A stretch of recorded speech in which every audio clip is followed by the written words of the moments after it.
Assalamualaikum Bu Vidya. Waalaikumsalam warahmatullahi wabarakatuh, Bu Apa Dika. kabarnya Ibu hari ini? Alhamdulillah kabar saya baik hari ini. Bu Dika, apa kabarnya hari ini? Alhamdulillah saya baik Ibu.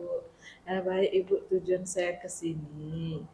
Eh, Kan rencananya Ibu mau melaksanakan kegiatan coaching besok ya dengan model Tirta ya kan?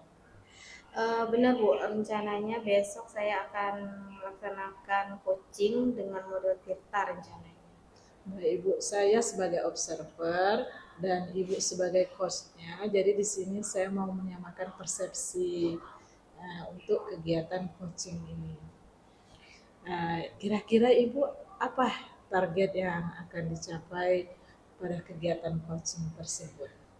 Mungkin ada beberapa hal yang akan saya targetkan untuk kegiatan coaching besok. Yang pertama mungkin adalah menggali tujuan dari coaching.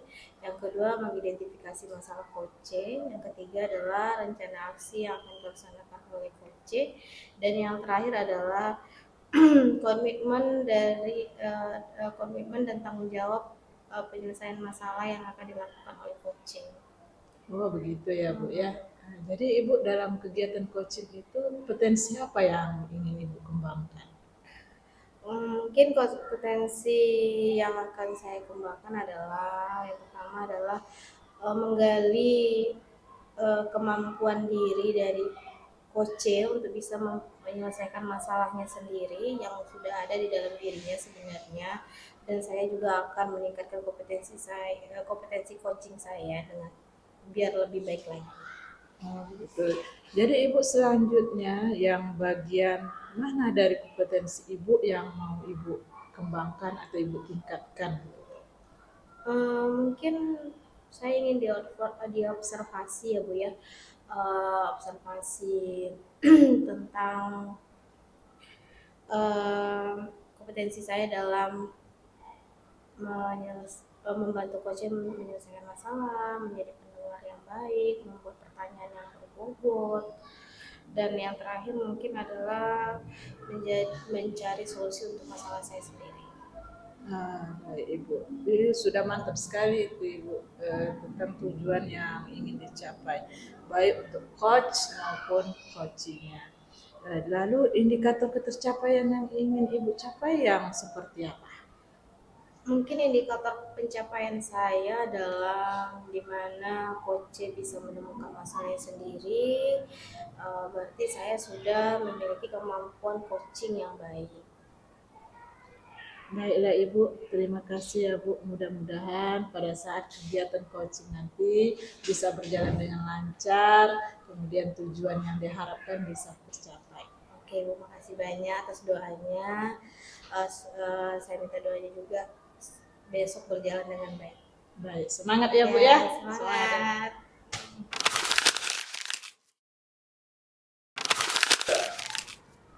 Assalamualaikum Pak Fadil. Waalaikumsalam.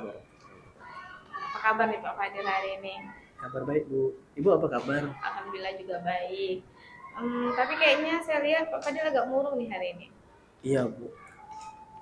Saya memikirkan hasil belajar siswa saya yang tidak sesuai dengan ekspektasi saya. Kira-kira Ibu punya waktu luang nggak untuk ngobrol? Boleh Pak Fadil, hari ini saya kosong, ada kegiatan P5 kan sampai sore, saya ada waktu kok. Ya, apa yang mau Pak Fadil ceritakan ini? Jadi dari permasalahannya, dari hasil belajar siswa nih, dilihat dari hasilnya kurang memuaskan Bu. Jadi dari asesmen terakhir saya melihat anak-anak nilainya kok hampir 70% di bawah KKM gitu kan. Jadi permasalahannya adalah nilai anak yang turun gitu ya. Betul Bu. Apakah ini pengaruh dari cara mengajar saya yang salah gitu?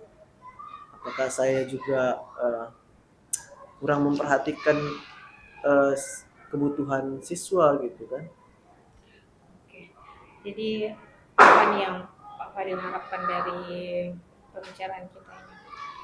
Jadi yang saya harapkan di sini saya berbicara dengan Ibu, mungkin saya bisa menemukan solusinya. dan pada pembicaraan ini mungkin ada jalan keluarnya Bu untuk meningkatkan hasil belajar anak saya. Oke Pak, mudah-mudahan percakapan kita ini membawa hasil untuk solusi dari permasalahan Bapak di kelas ya Pak ya. Baik. Jadi permasalahan dari siswa saya itu hasil belajarnya kan sangat rendah ya Bu ya, sehingga saya kayaknya memang harus banyak mencari sumber lain gitu. Oke, selain itu apa lagi Pak Fadil hambatan-hambatannya di kelas? Hambatan di kelas ini anak-anak belajar di kelas itu seperti kurang fokus, dan juga dari saya mengajar sepertinya saya mengajarkan hanya dengan teacher center, mana saya yang berceramah, anak-anak mendengarkan, jadi sepertinya pembelajarannya membosankan. Jadi gitu ya, jadi karena terlalu fokus ke kita jadi anak tuh bosan ya. Betul. Jadi seharusnya gimana Pak Fadil? Kalau menurut saya pernah membaca di suatu artikel, juga saya pernah mengikuti pelatihan mandiri di PMM tentang pembelajaran berdiferensiasi, Bu. Jadi pembelajaran berdiferensiasi mungkin cocok untuk anak murid saya. Oke, jadi Pak Fadil akan menggunakan metode pembelajaran diferensiasi di dalam kelas agar anak bisa fokus kembali gitu ya. Ya, karena Oke. dengan pembelajaran diferensiasi ini saya melihat sepertinya kita harus melihat kebutuhan belajar siswa kita. Memang kalau dari guru saja yang menjelaskan, hanya beberapa anak yang mungkin bisa memahami apa yang saya sampaikan. Tapi bagi murid yang lain mungkin dalam kesiapannya belajar mereka masih kurang gitu. Oke. Jadi menurut Pak Fadil metode pembelajaran diferensiasi ini cocok nggak nanti atau akan menghasilkan tingkat fokus belajar anak di kelas yang baik nggak nanti? Iya Bu, pastinya. Dari pembelajaran berdiferensiasi ini nantinya saya akan memberikan asesmen awal kepada anak-anak. Jadi pada anak-anak tersebut mereka sampai sejauh mana pemahaman mereka tentang tujuan pembelajaran tersebut. Jadi saya akan mengelompokkan berdasarkan tujuan pembelajaran tersebut dan menyiapkan berbagai sumber agar mereka bisa memilih apa yang mereka mau pada pembelajaran. Oke, jadi di dalam kelas nanti penerapannya adalah lakukan asesmen dulu ya. Lakukan asesmen, habis itu pengelompokan ya kan. Oke, kalau menurut Pak Fadil nanti itu akan membuahkan hasil yang sesuai nggak dengan harapan Pak Fadil? Pastinya, karena dengan menerapkan seperti itu, anak-anak kan memilih, ya kan? Oh, saya lebih suka belajar video nih. Oh, saya suka membaca. Oh, saya suka bermain peran, gitu kan? Dan mereka antusias, jadi tidak ada lagi yang nggak fokus gitu. Dan saya harapkan dalam pembelajaran berdiferensiasi ini anak-anak jauh lebih paham dan tujuan pembelajarannya tersampaikan. Oke, udah bagus ya Pak Fadil ya untuk rencana pembelajarannya yang akan membuat anak lebih fokus. Udah bagus kalau menurut saya. Cuma saya mau tahu nih apa yang akan Pak Fadil lakukan untuk mendukung tadi kegiatan Pak Fadil di kelas tadi. Ya, tentunya di sini memang tidak hanya saya sendiri ya Bu ya. Saya akan membicarakan hal ini kepada Kombel tentang masalah apa yang ada di kelas saya, dan juga bisa saya memberikan menambah masukan bagi saya juga tentang pembelajaran berdiferensiasi di Kombel saya. Oke, selain kolaborasi dengan Kombel, siapa lagi coba yang bisa Pak Fadil kolaborasi dengan pihak lain misalnya? Tentunya di sini pasti ada peran kepala sekolah ya Bu.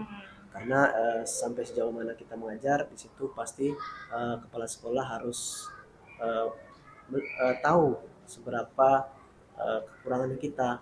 Jadi saya di sini saya butuh supervisi untuk bagaimana tingkat keberhasilan saya. Jadi apapun nanti di kelas.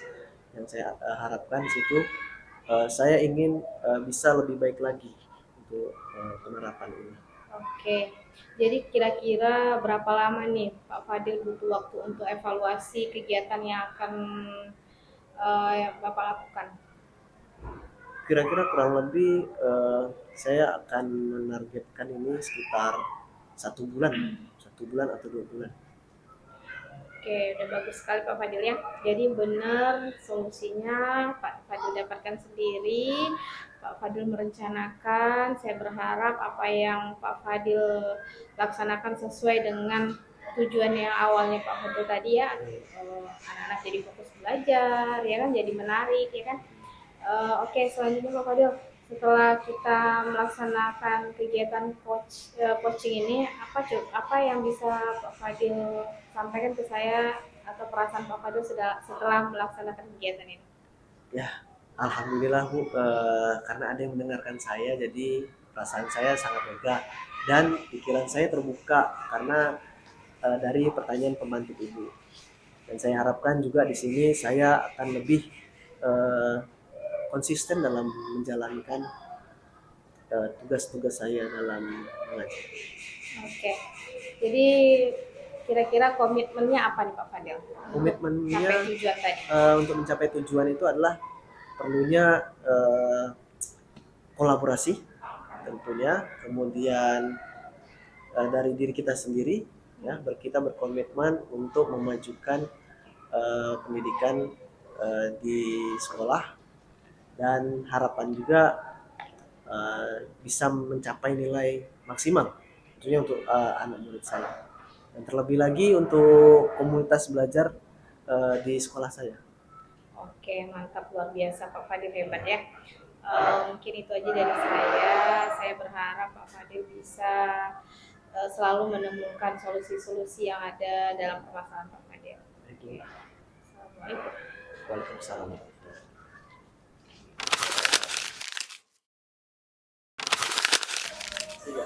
Assalamualaikum Bu Fidia. Waalaikumsalam Bu Dika. Kabarnya Bu Fidia? Alhamdulillah baik. Dika apa kabar nih? Alhamdulillah sehat. Nah, baik Ibu. Ibu kan sudah melakukan coaching ya. Nah, dari coaching yang Ibu lakukan tadi, apa indikator pengembangan yang sudah Ibu tetapkan? Apakah sudah tercapai atau belum sesuai dengan pra pra observasi yang kita lakukan sebelumnya? Baik Bu Dika, yang saya lakukan pada saat coaching adalah saya mendengarkan dengan baik yang disampaikan oleh coaching dan saya menangkap kata kunci yang disampaikan oleh coaching. Baik. Nah, baik Ibu, boleh saya menyampaikan hasil observasi saya? Ya Bu, silakan. Nah, dari kegiatan Ibu melakukan coaching ya. Baik Ibu, menurut saya, menurut pengamatan saya, kegiatan coaching yang Ibu lakukan itu sudah baik sekali, sudah berjalan dengan lancar. Kemudian Ibu sudah bisa menggali potensi yang ada pada coaching, kemudian sudah bisa menangkap kata kunci yang disampaikan dari pernyataan-pernyataan coaching, sehingga Ibu bisa menyampaikan pernyataan-pernyataan terbuka, gitu ya Ibu ya. Menurut Ibu, potensi apa lagi yang mau dikembangkan untuk kedepannya? Mungkin kompetensi yang akan saya kembangkan adalah kompetensi untuk membuat pertanyaan-pertanyaan yang berbobot, dan juga saya berusaha untuk memberdayakan coaching.